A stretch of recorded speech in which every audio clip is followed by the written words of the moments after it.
So hey there everyone, आज हम सब स्टार्ट कर रहे हैं सीरीज अपनी।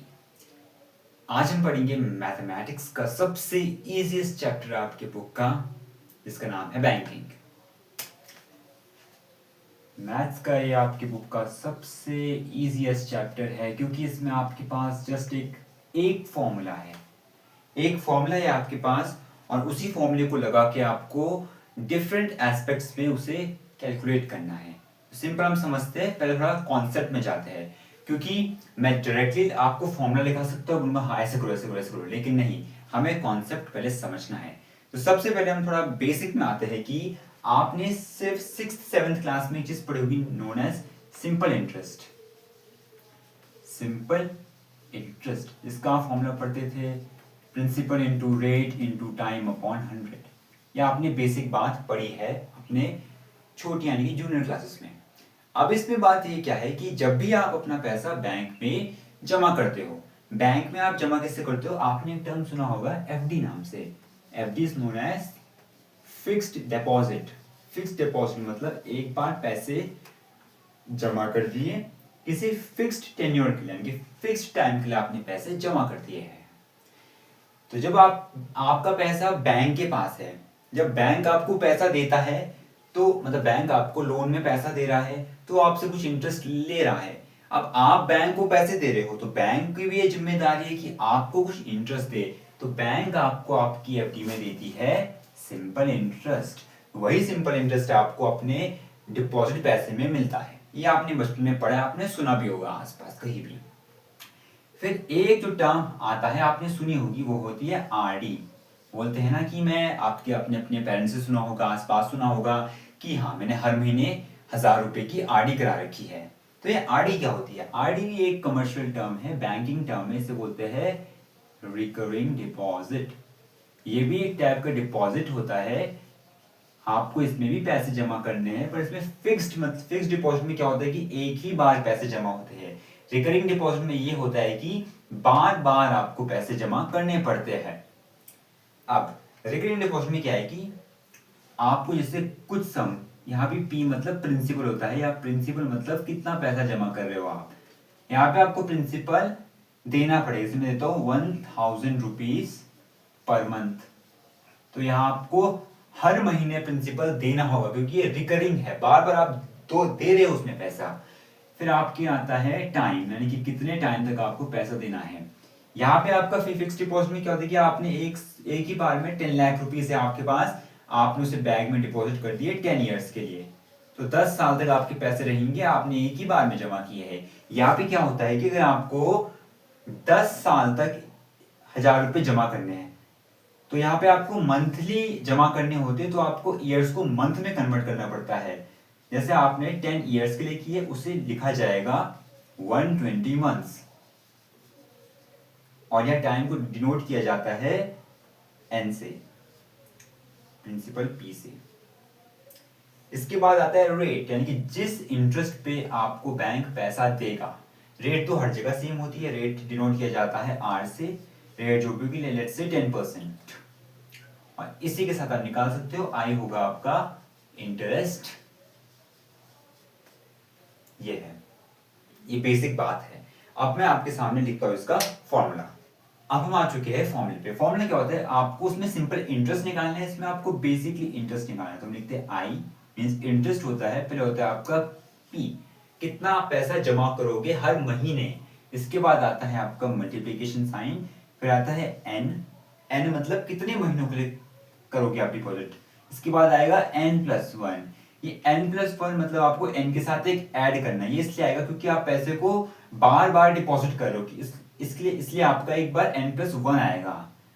ये होगा अपॉन 2 × 12, 12 मतलब मंथ के लिए इस्तेमाल होता है, इंटू आर मतलब रेट, और अपॉन 100। ये आर में जो 100 इसलिए है क्योंकि जो आपका रेट होता है वो हमेशा परसेंट में होता है, यानी कि परसेंट मतलब जैसे बोलते हैं ना 12%, रेट है 12%, 12% मतलब 12/100 रेट है इसकी, तो आपका रेट 100 आ जाएगा। ये आपका सिंपल फॉर्मूला है। अब इसके बाद आती है, ये तो आपका इंटरेस्ट की कितना पैसा आपको बैंक से एक्स्ट्रा मिलेगा। अब आती है आपको जब आपका पूरा टर्म ये पूरा हो जाएगा पैसा जमा करने का, तो टोटल कितना पैसा मिलेगा, जिसे यहाँ बोलते हैं एमवी। एमवी का मतलब होती है मैच्योरिटी वैल्यू। मैच्योरिटी वैल्यू यानी कि टोटल कितना पैसा मिलेगा। तो टोटल पैसा निकालने का जो फॉर्मूला है वो है एमवी होता है पी प्रिंसिपल, यानी कि कितना पैसा आप जमा कर रहे थे हर महीने, इंटू एन, कितने महीनों तक किए, यानी कि आपका टोटल इन्वेस्टमेंट यहाँ आ गई, और प्लस आई, आई मतलब इंटरेस्ट, यानी कि आपका पैसा जो आपको बैंक ने पे किया वो दोनों जोड़ के बन जाएगी आपकी एमवी, मतलब मैच्योरिटी वैल्यू। इतना पैसा आपको आपके टर्म पूरा होने पे आपको मिल जाएगा। तो ये आपका फॉर्मूला है, इसे आप नोट कर लेना, ठीक है। अब इसमें एक बेसिक क्वेश्चन करते हैं, फिर इसमें एक टफ क्वेश्चन करेंगे। तो आइए हम बेसिक क्वेश्चन, एक बेसिक क्वेश्चन मैं आपके लिए बनाता हूं कि हम 1000 rupees we are depositing every month. हमने ये पैसे डिपॉजिट किए, ले लो 10 ईयर्स तक, वही मैं ले रहा हूं 10 ईयर्स तक। बैंक ने हमें दिया 10% इंटरेस्ट, यानी कि 10% इसका रेट है। हमें निकालना है पहले इसमें बैंक ने कितना इंटरेस्ट पे किया और हमारी फाइनल मैच्योरिटी वैल्यू कितनी है। तो कैसे निकालेंगे, इंटरेस्ट का फॉर्मूला होता है P into N, N plus 1 into R over 100, और यहाँ पे होगा इसका 2 इंटू 12, ठीक है। अब इसके आगे क्या होगा, इसके आगे जो ये होगा कि आपको इसमें वैल्यूज पुट करनी है। तो मैं सीधा ये लिख देता हूँ, इंटरेस्ट कितना होगा P, प्रिंसिपल कितना जमा कर रहे हो आप, वो है 1000, 10 ईयर्स है, 10 ईयर्स को पहले आपको एन, यानी नंबर ऑफ मंथ्स में चेंज करना है, जो होता है 120 मंथ्स। एन को हम लिख देंगे 120, यहाँ पे मल्टीप्लीकेशन है, एन प्लस वन होगा आपका 121, रेट है आपकी 10, और ये इसके नीचे आपका 2/12, और यहाँ है आपका 100। अब आपको इसे कैंसिल आउट करना है, तो मैं ऐसे कर लूँ, यहाँ से एक जीरो से ये कैंसिल कर दो, एक जीरो से ये कैंसिल कर दो, 12 से ये कैंसिल कर दो, सिंपल।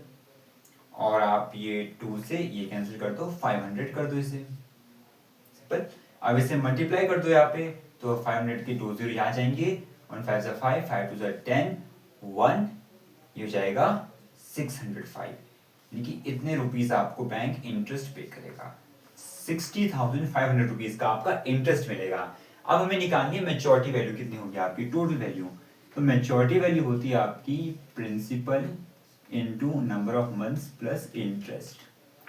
प्रिंसिपल होगा आपका, आप देते थे हर महीने 1000 रुपीज, आपने दिए 120 महीनों तक, और आपको जो इंटरेस्ट मिलेगा वो आपका आएगा 60,500। तो ये कुल मिलाकर आपको जो पैसा आपको बैंक देगा वो होगा इतना। इसे हम ऐड कर लेंगे, जो आपका फाइनल आंसर आएगा वो होगा 1,80,500 रुपीज, यानी कि आपको 10 साल बाद इतना पैसा मिलेगा।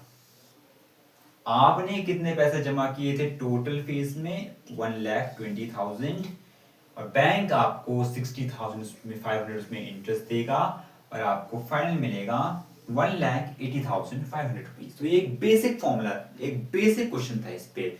अब इसमें एक मुश्किल क्वेश्चन उठाते हैं, मुश्किल क्वेश्चन बता दो मैं आपको इसमें, ठीक है।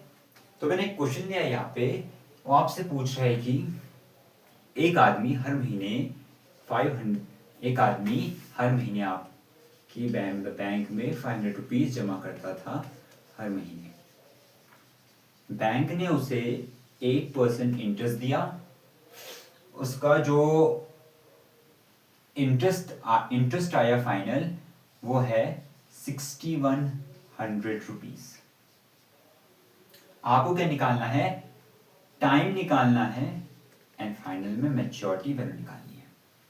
सिंपल क्वेश्चन है, बहुत ही सिंपल क्वेश्चन है। तो कैसे निकालेंगे हम टाइम और मैच्योरिटी वैल्यू, रखते हैं फॉर्मूले में।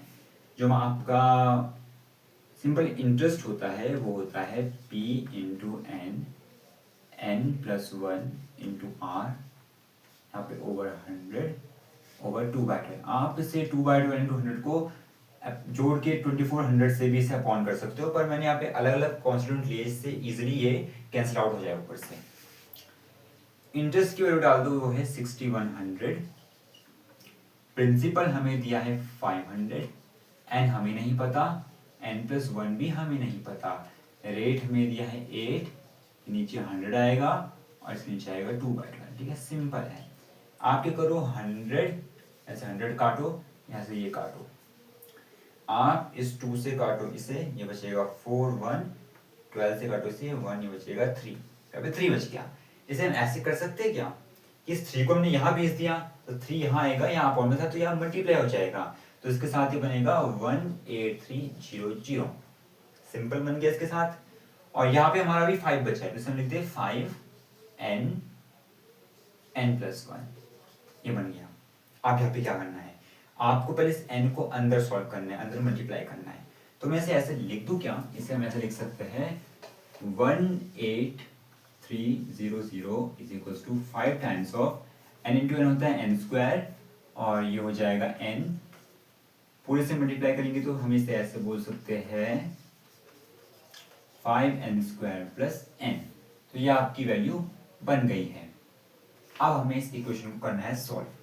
कैसे करेंगे इस इक्वेशन को सॉल्व हम, यहाँ पे 5 है, ठीक है। अब देखो, आप इन सब से ले लो 5 कॉमन, क्योंकि यहाँ पे भी कुछ 5 से कॉमन बचेगा, यहाँ से भी 5 कॉमन है। तो अगर आप इसे 5 से कॉमन ले लोगे तो आपके पास जो वैल्यू बचेगी वो है आपकी 6,